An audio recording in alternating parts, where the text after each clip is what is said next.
talked a lot about TK, how do they get in, obviously the Heretics Lightning Pandas game. So if Heretics win 3-0 or 3-1, they will go through with TK. TK. Any other result, it's Lightning Pandas TK. TK play the winners of this.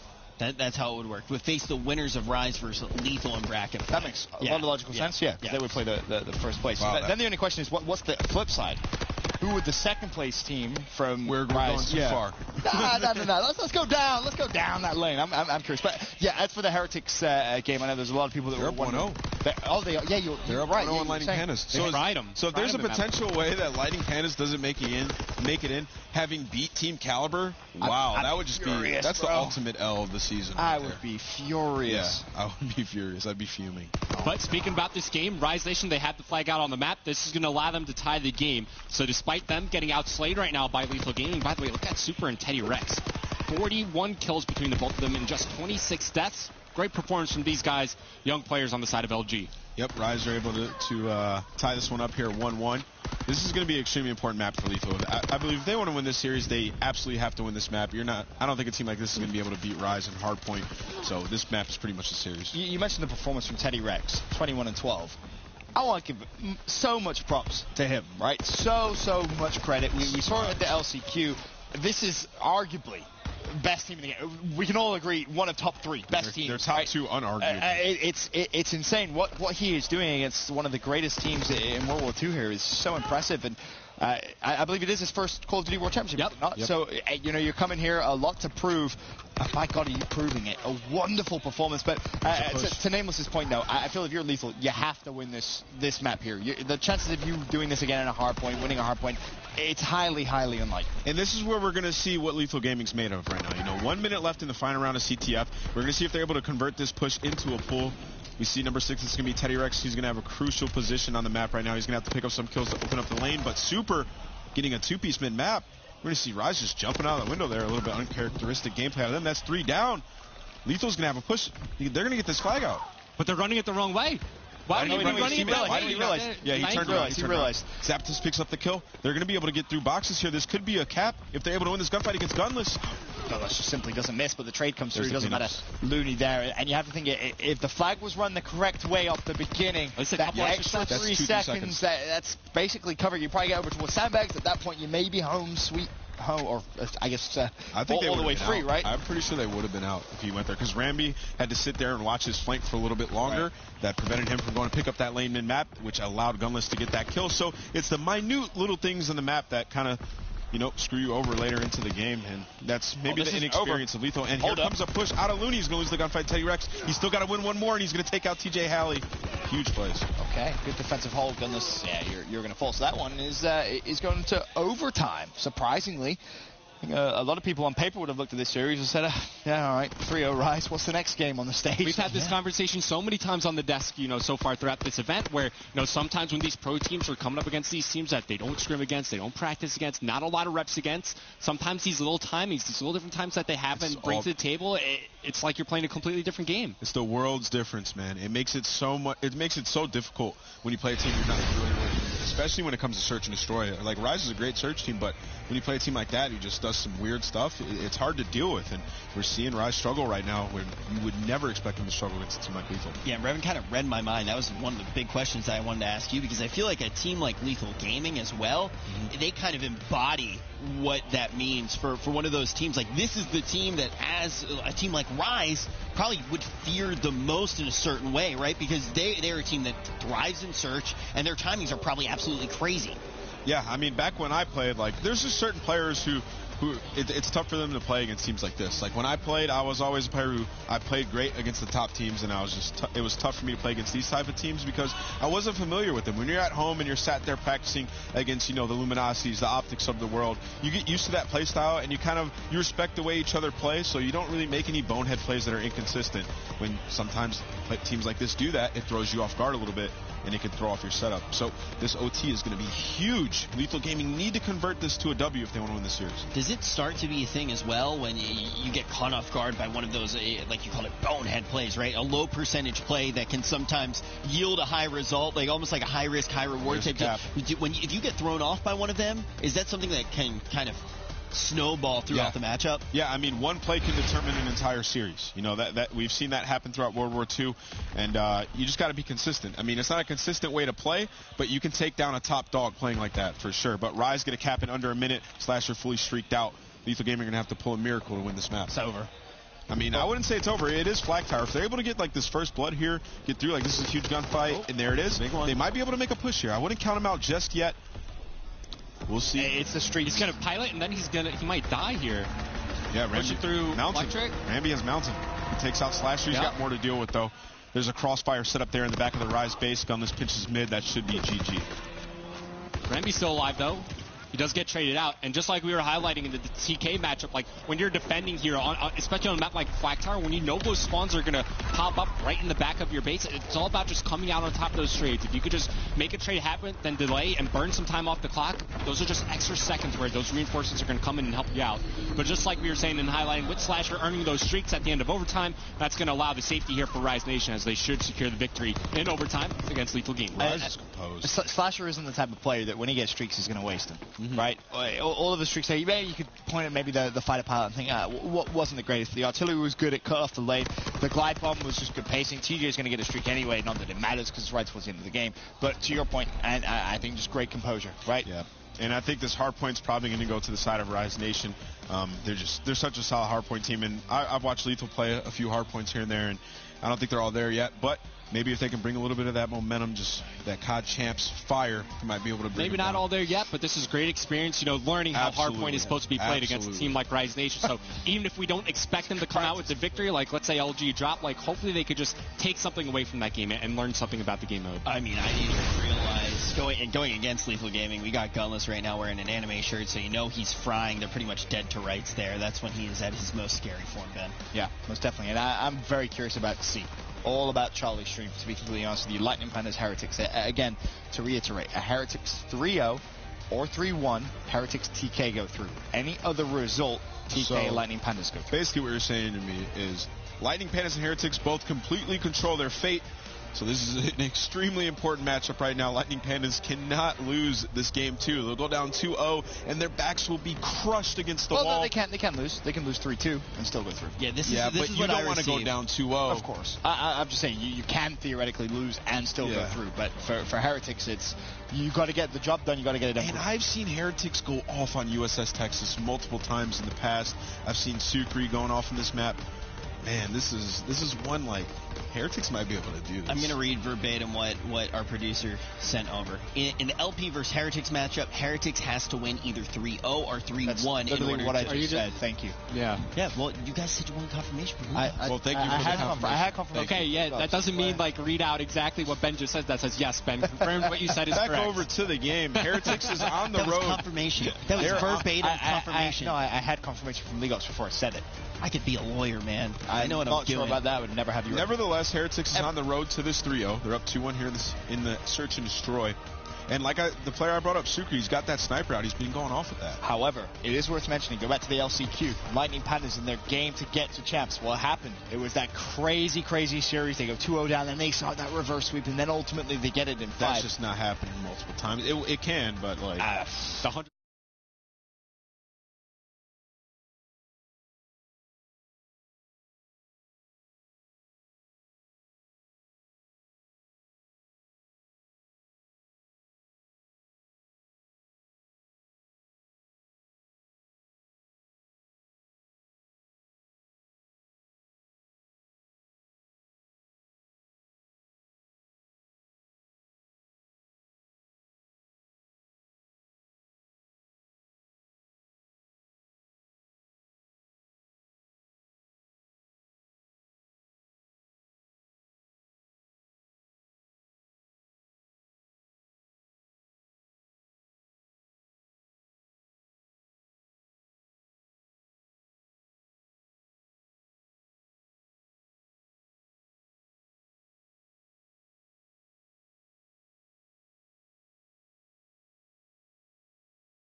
to the sub.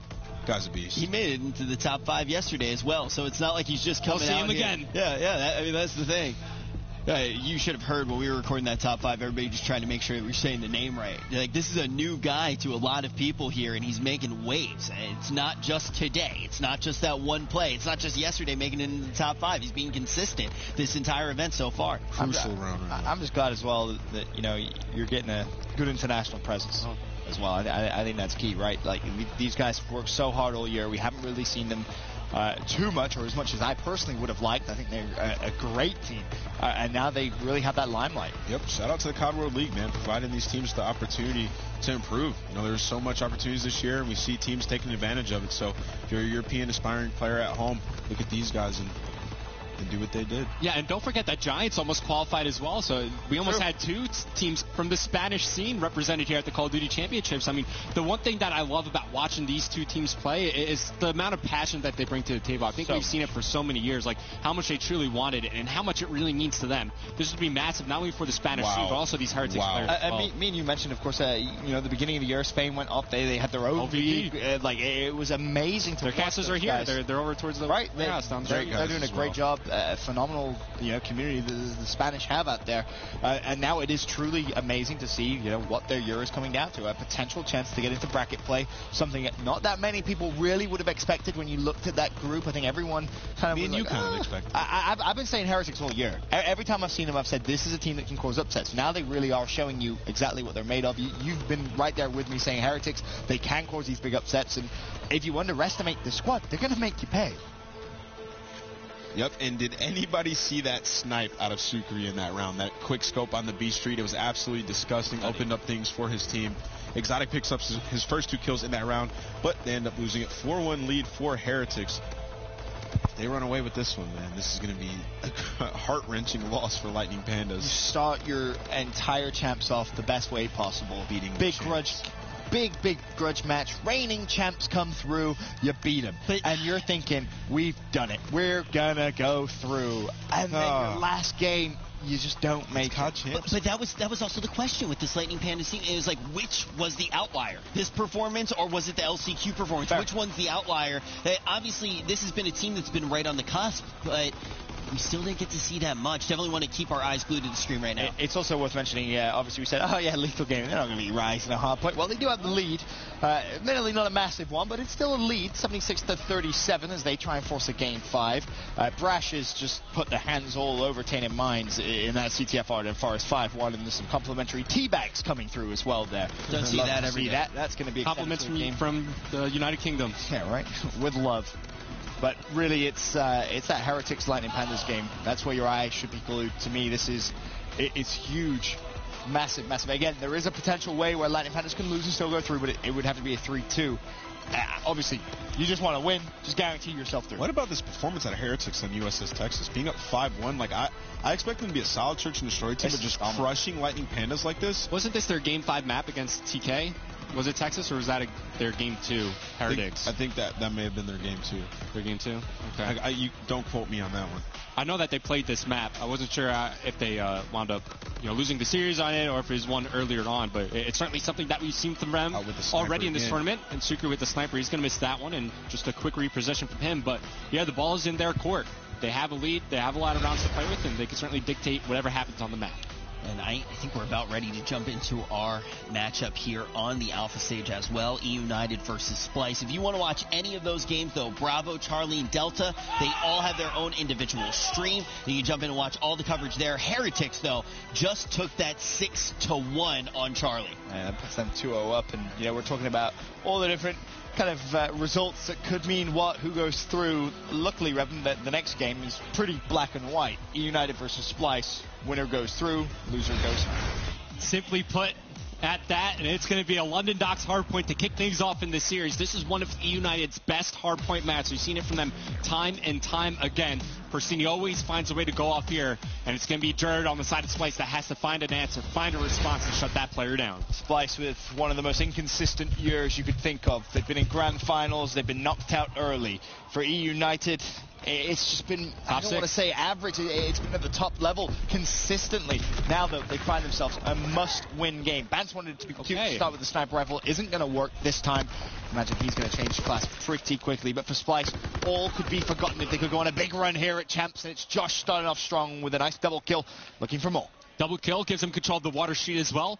Looking to see if he can find any more players on the side of United, and he will as he shuts down Arsenes. Can he get the fourth? No, he cannot. So good spree from Josh early on, as that's going to allow Splice to earn some time inside the hardpoint. But coming around the back, who is that guy I was highlighting? It was Persini on the side of United, playing for spawns for his team, and also threatening a flank. Keto with a double, looking for one more, pulls out the machine pistol, but Prestini was there.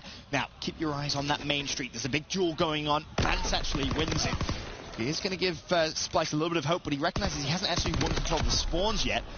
He needs to have his teammate ultimately try and win a couple of gunfights. It isn't going to happen, so Bance is left on an island by himself, back useless. You can see the pressure. United recognize he's going to be there. Bance wins one. Where is that spawn going to come through? Bear that in mind. Keep your eyes on the mini-map.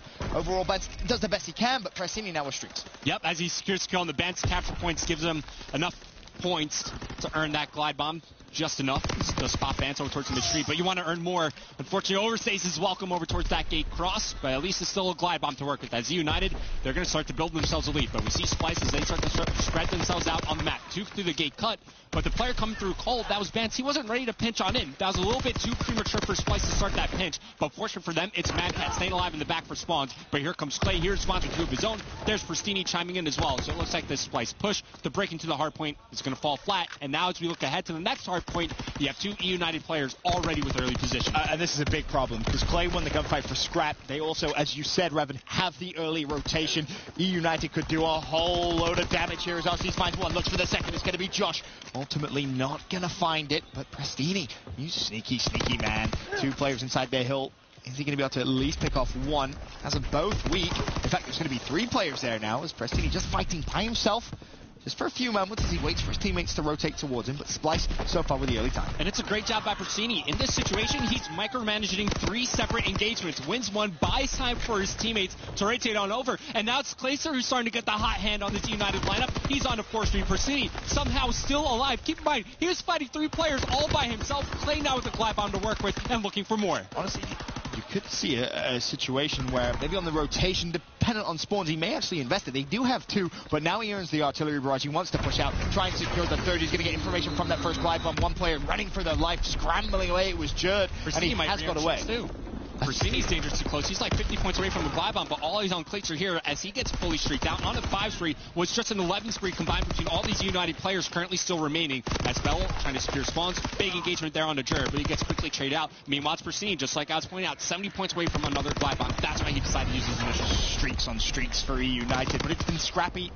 You know, Splice, they look to try and rotate early. They're not controlling the spawns, and E-United are going to make them pay simply because of the extra utility, the streaks, what they've been able to earn so far in this game. They have barrels early at least. Still plenty of time, 40 seconds to be precise, and the gunfight's all going E-United's way. Splice, they could be spawning way, way out if they're not careful, but a resurgence comes through. 4 players go down. Splice, they just break through the front door. Now with hill control, it comes down to Prestini, first off spawn. Can he win a couple of gunfights? Ultimately, he drops a team kill, comes in there as well. Arsenes from the stairs. Arsenes with 1, with 2, looking to find Jerdman, but Arsenes with the 3-piece. A wonderful break from E-United. And his twin brother Persini's there to follow up to clean up the 4th, as once again the United players going on some pretty big sprees. Arsenes on a 4, Persini's starting to build on 1, but he's 17-6 at this moment in time, and right now no one from Splice has an answer for that. Mad Cat, the only person slaying at 12-12. It's a similar story from what we just saw from Epsilon, where one member is just carrying the weight for the entire team, and nobody else has stepped up to help him out, as Arsenes now earns more streaks for United. A beautiful decision to drop down, get the plus 100. A little unfortunate he isn't earning maybe more there, but now you're looking to see the fighter pilot invested by Clay, and when you have the lead this big, you have all the streaks, it's almost impossible to throw games. Yes, we have seen it though, so this one by no means over just yet. But E-United putting their hands all over Splice, making it look simple. The scoreboard, I mean, that tells you everything you need to know. Fellow 13 and 14, you RC's 13 and 10, but Pristini 20 and 8. You highlighted it before the game, Revan. You said this is the guy to keep your eyes out on, and he just simply hasn't disappointed. Yeah, I brought it up for a good reason. Every time I watch this team play on Underdog's hardpoint, he's the guy that's such an explosive player, goes on these massive sprees and makes game-changing plays, bringing a lot to the table for E United as they're looking to go up by roughly 100 points as we're about to enter just the second set of rotations. As Statue is about to pop back up. And just to reiterate to you guys, the importance of this matchup, you win, you make it to bracket play. You lose, you go home. So far, and definitely looks like E United the more fired up of the two. For the first rotation, 132 to 37 points. Splice are desperately struggling here on London Docks. I think you have to look at maybe the map pool. I'll be curious to see where else we go in this series. And yeah, right. If United's best hardpoint makes it through, you better hope that Splice's best hardpoint map also got chosen. You're praying. That's for sure. If you're a European fan out there, you're desperately praying. You want as much European representation when we get to nationwide as possible, of course, when that knockout play starts.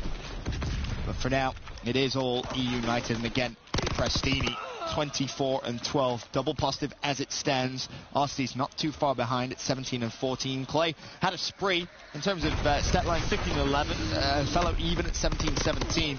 Ultimately, it's just the important gunfights that they're winning. They're all in the right places. Look, that's fine. Clay's job on this map is to sit inside the hill with an assault rifle. He's done exactly that. He's found moments where he's been able to go on these frees. You still have a glide bomb to use on RC's, and the big thing for Clay is that he's just going positive while soaking up time inside the hill. But you look at the side of Splice.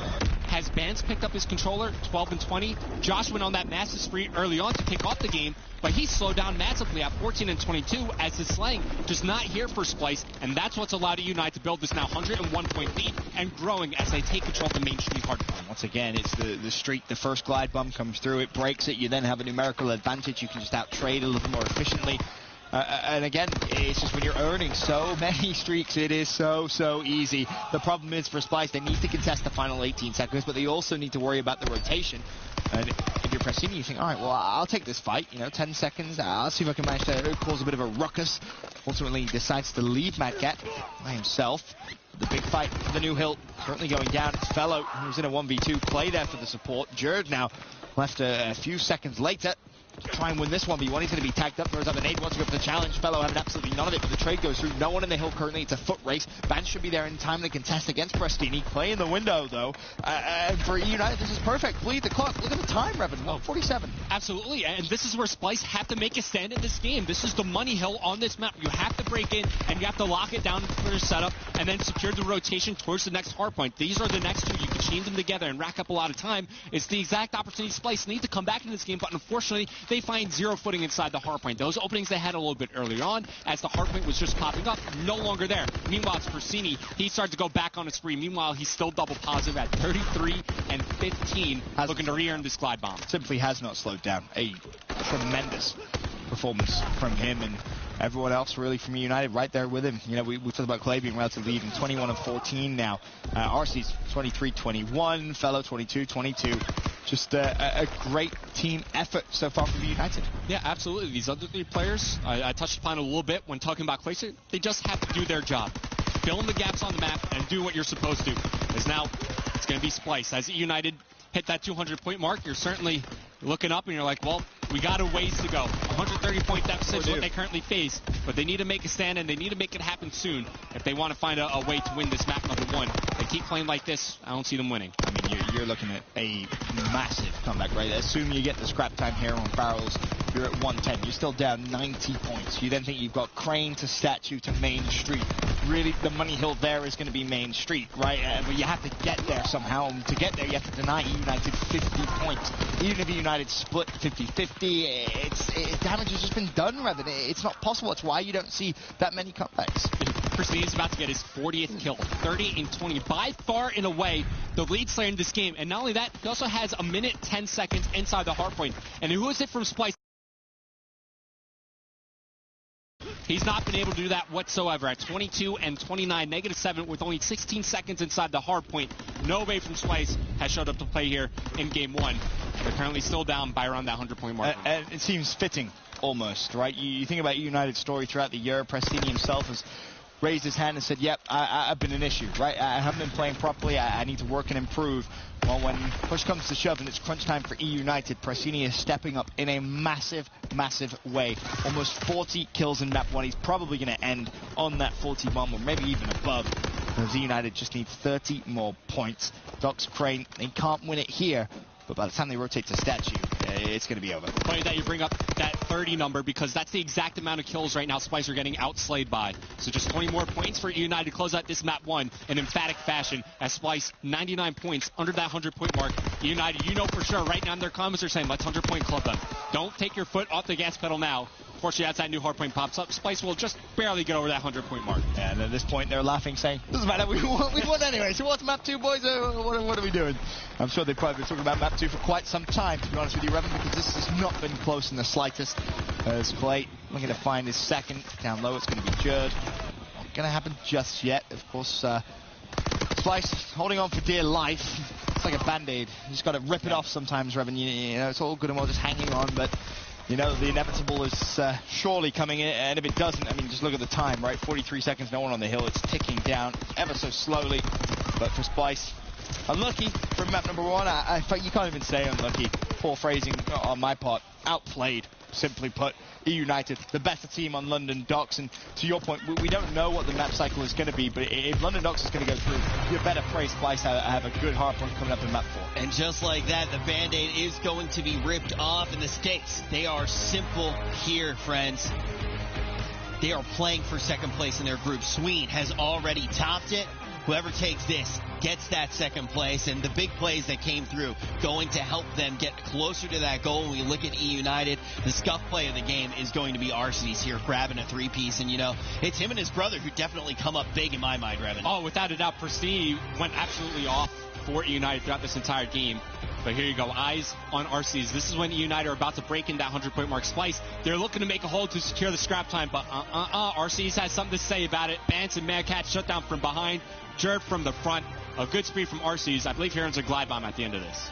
Very, very well-earned play of the game presented by Scuff. But we want to jump in here to Heretics versus Lightning Pandas and Nameless. This isn't the only the crazy scenario that's going on here. I was going to say on Bravo, we have Game 5, Lethal versus Rise Nation. That match will determine that went to Game 5? who gets first. Yeah, I had to say it because I want to eat my words with saying that Lethal wouldn't beat Rise in Hardpoint. Credit. And they did, and they got loud. So massive credit to Lethal Gaming taking that Hardpoint. What an insane game. Yeah, Ben, at some point you said, oh, we can hear them making a ruckus. That ruckus was actually this going to a Game 5. That was what the ruckus was. I think they have brought the ruckus. Yes, a lot of ruckus. I think them getting hype maybe he gave Prestini a little bit of hype, because that map 1, I don't think we talked about it enough. Prestini just had one of the best sub performances I've ever seen on London Docks. Finishes with what, like 45 kills? 27. And then Clay he should have got out of the hill and just got 50. Clayster also flies under the radar. He gets over 30 kills there with a lot of time inside the hardpoint line. At that point, and like he had 38 when like the game like wasn't even like almost over yet. So he was just destroying. There is a lot going on right now. Yeah, there's a lot. There's a lot. Game 5 for number 1 seed on Bravo. Charlie is basically, if Heretics win 3-0, 3-1, Lightning Pandas do not make it through. TK have already solidified their spot in bracket play, and it looks as if flag is going to be capped here with a minute 44 still to go. Lightning Pandas will take the lead. Royalty with streaks, bear that in mind. And Artillery and a fighter pilot, and working towards earning another tier 1, and ultimately overlapping. As I say that, though, Lucky actually kills him, and Heretics looking for a good old-fashioned European counter-attack. No way we see another reverse sweep for Lightning Pandas with their back against the wall. I'm not going to lie. They don't need a reverse sweep. They just need 2 maps. They do not need a reverse sweep, just 2 maps. Remember? Although you'd like to win this series. Lightning Pandas can lose. You guys remember that when they did it versus Gas Gaming, what map it started with? Yeah. It was Arden's Forest, CTF. And it was just like this, like a 1-0 lead, just holding them in their base, and then they just stormed out like a tornado on the next hard point. I'm curious, because this game now seems to be done and dusted, right? 2-0. But a question that I've often been asked, and I know just, fans always want to know the answer to. As a player, when you were playing, Ant, did you go into series like this? Imagine you're in the same situation, knowing every single outcome, or did you just kind of say, no, we're just going to win? We're going to win no, this is what would happen, and it would be a different person every time. Somebody would go, hey guys, I think if we 3-0, we 3-1, and then he would start going. He'd be like, no, actually, I think if we 3-1 or we 2-3, and then somebody would be like, you know what? Let's just win, right? Let's just go in and win, and like don't think about getting a 3-0 because if we try to get a 3-0, we're going to get 3-0. You just go in and you just say, let's just win, and then if we don't make it in, we don't make it in. Give it your best effort, and that's like the stuff we actually say to each other. Yeah, sure. But a different player would every time, and it was me sometimes trying to theorize what would happen until somebody says, shut up, man. Like, let's just win the damn game. To be honest, I mean, I can't even tell you how many times players have walked up to me and like outlined a scenario, and they're just straight up wrong too. Like, I feel like you can't really operate off of that, unless you're talking to league guys. It happens all the time. Like, someone will come up and be like, blah, blah, blah, blah, blah, blah, and you're like, wait, you are 10,000% wrong. And ultimately, you got to just go in there. It just never works out how you like anticipate it's going to. Keep your eyes on that game 5. Rise 2-0 up. It's funny because we thought, game 5, Lethal really could come out and potentially give Rise Nation the number 2 seed here. And it's funny that this match actually goes to a game 5 because all the time on Twitter I see the S&D kids talk about how the pros don't really know how to play Search and Destroy and how much better they are on this game mode. And Rise Nation, after dropping that hard point, obviously it comes to this situation. And Rise is one of the best Search and Destroy teams we have to throw out these S&D kids. So it's cool to see how the matchup is going to happen. And Slasher's always in those threads. He's always in there. And he goes, yeah, but there's like $10 on the line. He's like, show up to LAN and I'll show you what it's about. So all the Search and Destroy community is in the stream watching this match right now, probably rooting on their friends. 1-2. This is a huge matchup. If Lethal take the number 1 seed, our bracket is going to be just it's absurd. It's already absurd. I mean, that's the main thing here. And as you guys notice, you can see that a few of those maps were getting ready. But if you want to jump on board with any of the matches that are going on, we got Bravo, Charlie, and Delta streams going on. They're all great. You got to open up tabs, guys. You got to open up all 4 tabs. It's a multi-tab. It is. Many monitors. And if you only have a laptop, pull out your phone. Go take your sister, your mom, your brother, somebody's device, and just watch all the games because you don't want to miss out on a second of this action. You're not wrong. It's Go borrow your mom's iPad. Absolutely. Make sure you catch all the CWL action. Oh, nice play from Looney to shut down Teddy Rex right there. It seems like he knew he was playing in that exact position. As Rise Nation, they're going to run away with that round, increasing their lead back by 2 rounds as they go up 3-1. That was beautiful. Yeah, that was. First blood for an intro. When you got a teammate, imagine you're behind Looney, you're Slasher there, you watch Looney get first blood like that, you're like, we're not losing. What a great veto process out of Rise Nation to put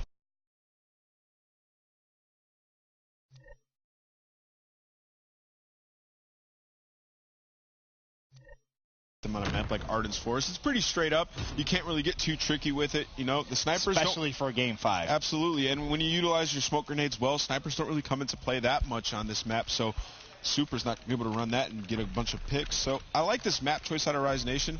And it's proven to pay off here, sitting at 3-1.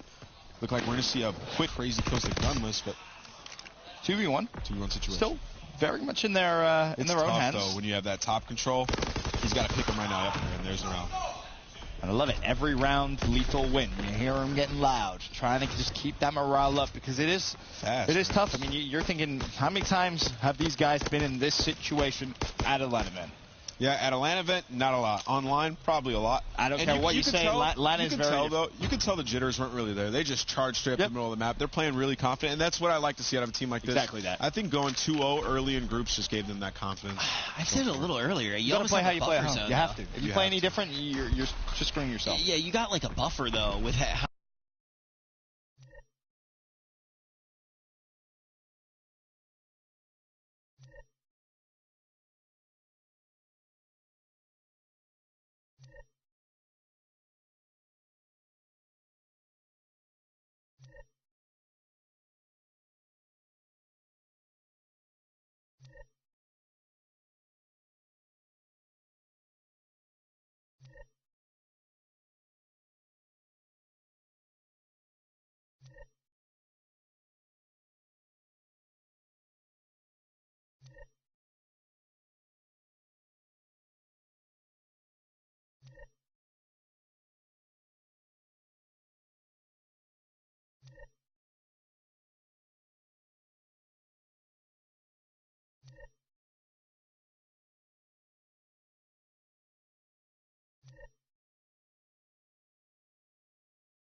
And even though Lethal lose that game, I respect how decisive they were, especially Super in that last situation. You see no moment of hesitation for him. He pops up on barrel spats, one inside like the bomb site, immediately challenges Slasher, and even has the confidence to challenge in the first place, plus winning the gunfight after, and then immediately goes for the challenge on TJ. You love it. And here's a quick push. Zapdos has been leading the charge for this team time and time again. He's been getting taken out, but the follow-up isn't there at all. Slasher reads that like a book. Looney as well. They just stacked it. That was a blind counter. Fantastic play out of Rise Nation. They just called the blind counter. Works out perfectly. Easy round for Rise. 5-2. Before we got into this round, Nameless brought up the fact that, look, we just look at Lethal Gaming, and they are playing fantastically well. It's not that Rise is slacking at all. If they're able to play this well, Ben, what do you think their prospects actually are moving forward against a team that isn't Rise? I mean, you just don't know. Yeah, you right? don't know. You just don't know. Yeah, you're beating the best team in the game, and that's phenomenal. It really is.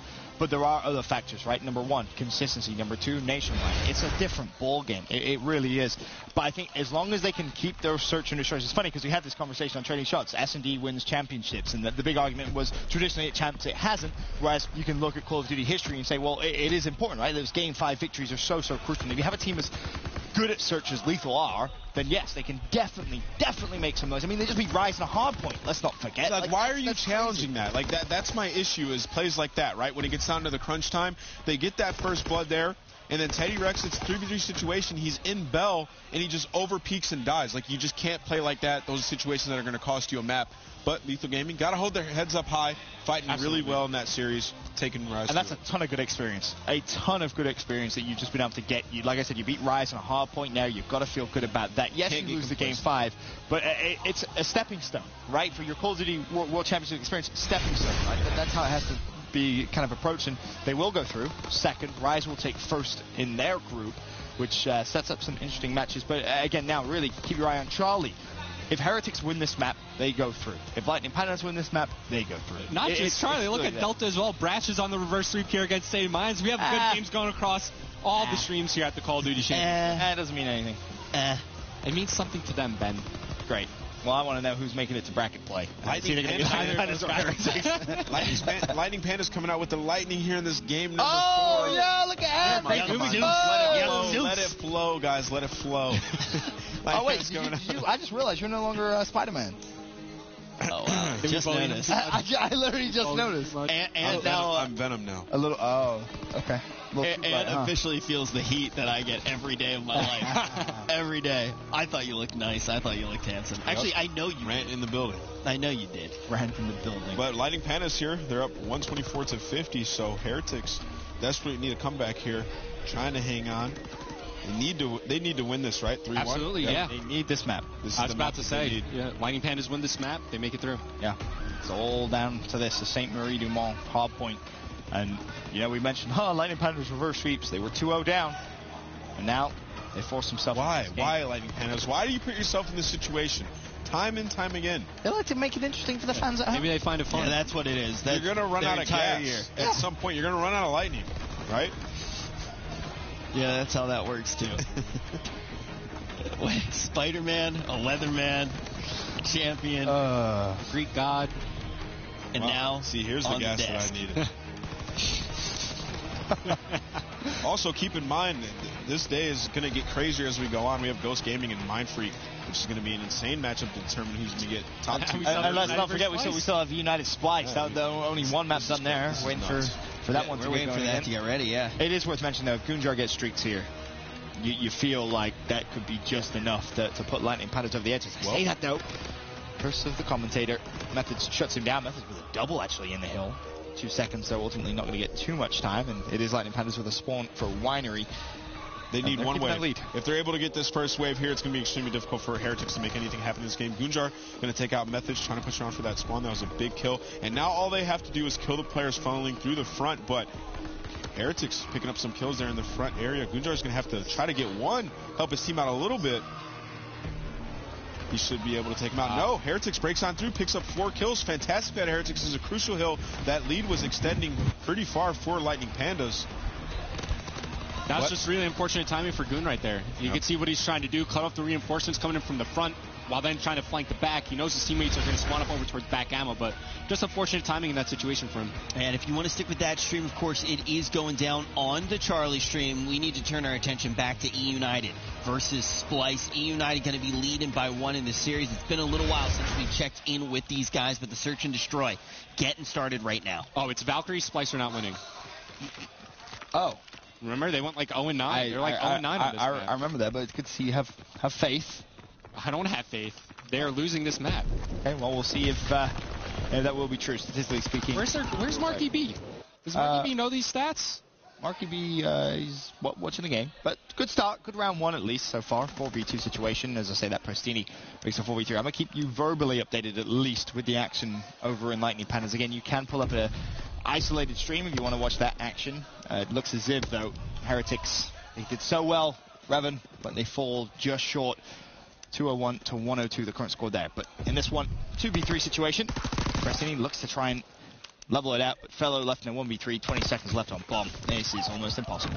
Yep, Splice, they come out strong in round number 1. Keep in mind, we saw them get absolutely mollywopped in that game 1 hardpoint. Prestini dropped like 45 kills. Clay had 30 plus. Everybody chiming in on the side of United. But just gaining some momentum back in their favor is Splice winning that round 1.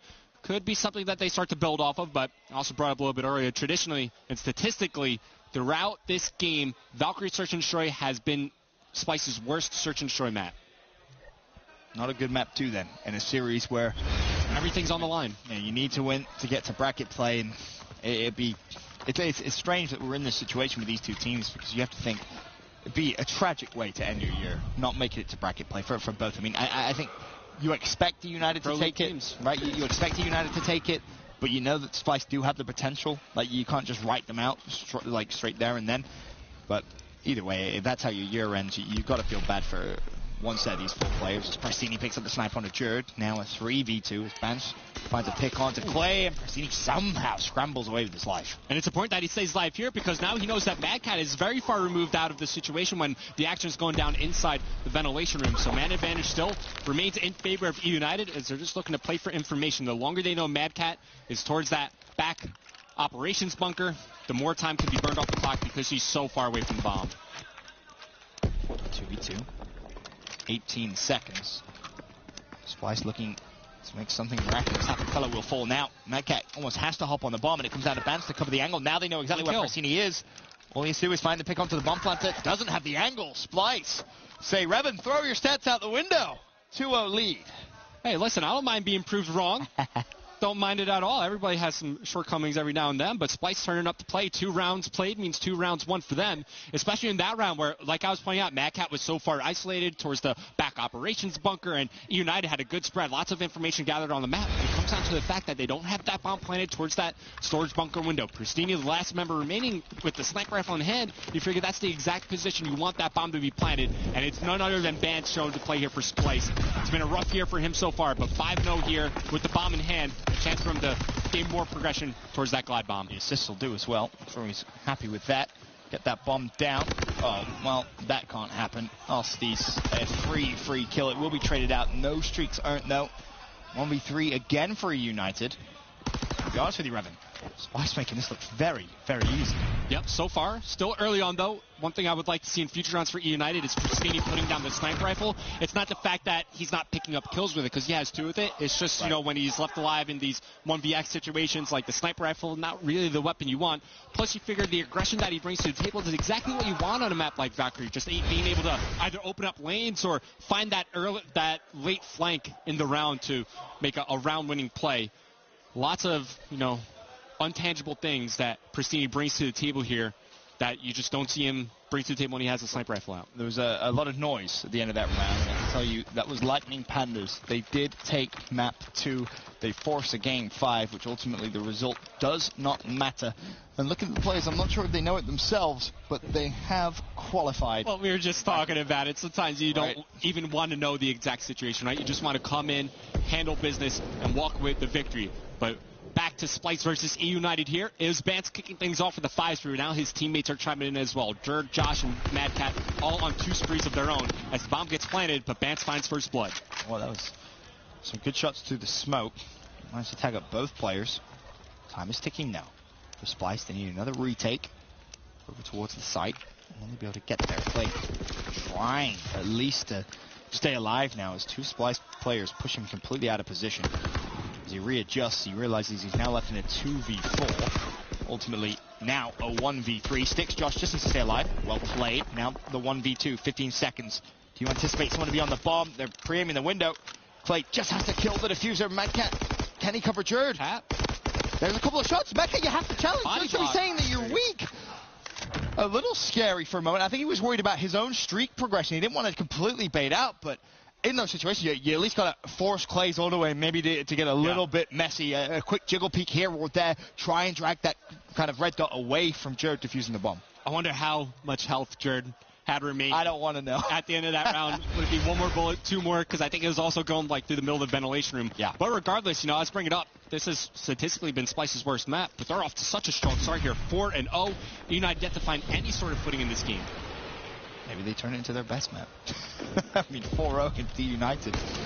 Looking good. Prasini to try and change things up a little bit. Sniper rifle in hand.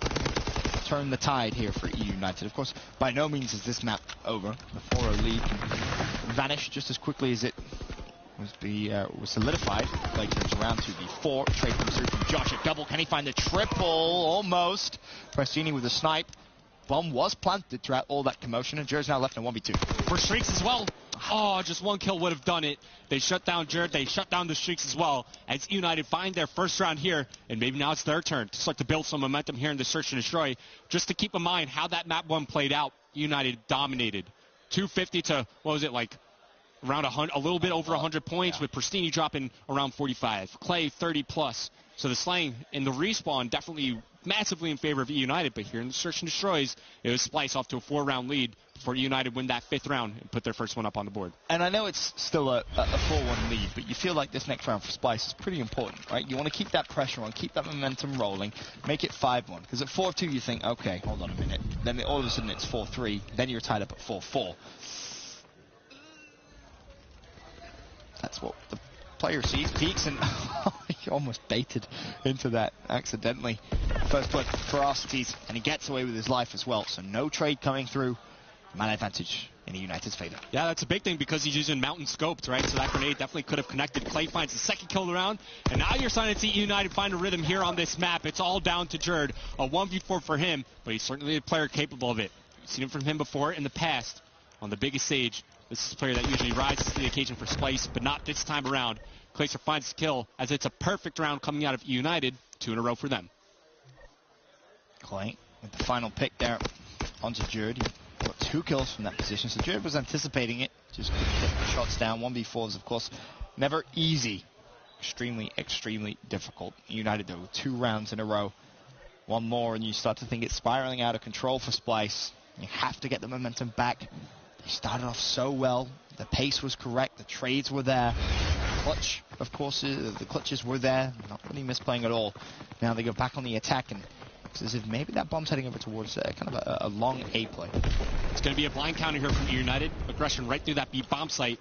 Now they're going to look to bring that aggression inside the storage bunkers. Jerd going to be ready for this. Yes, he will. Finds one. His the trade here for United. Not just yet. Pristini finds the kill, and he has to back up, play his life. But is Josh going to decide to push on through or just hold the angle? Looks like he decides to hold angle. That allows Pristini to not only escape with his life, but maintain his progression towards some streaks. As we swap over to Arcides, we see the position he's playing right around the corner. He will find Bance, who also has the bomb. And they just saw that first tactical throw, and Bance just scurries away. So I don't want any of that.